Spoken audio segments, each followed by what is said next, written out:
एला परहा हा फिर जुगाड़ में चल दी स्टेशन लागथे। कहाँ चल दिस पता नहीं चला एकर। या एती बैठे है काका, का हो गेगा, काबर रोआ थास? गंगाराम चल दिस मंतु। कौन गंगाराम का? तरियम रहेगा मगर मस्तीन गंगाराम। तो एक ठक मगरमच्छ बरते इतना रोआ थास गा? कैसे करबे बेटा, छत्तीसगढ़िया आदमी अब मनखे रहा चाहे मवेशी, सब वो झन से रिश्ता रिथे बेटा अंतस के। ओहो, इसे ऐसे का खास बात इस हो गंगाराम मा? हमार गांव बाबा मोहरा के तरियम रहा बेटा, फिर आज ले कोनो हानि नहीं पहुंचाए दी सो। नहावत धोवत ले काकरो हाथ गोड़ में लाग जाए तब होल अपने हो घूस देवत रहीस बपरा।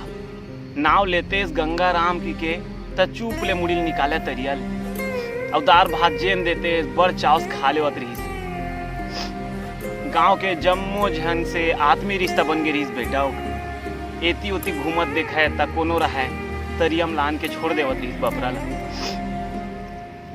फिर काठी में ओखर गांव जम्मो झन आए रहीस बेटा।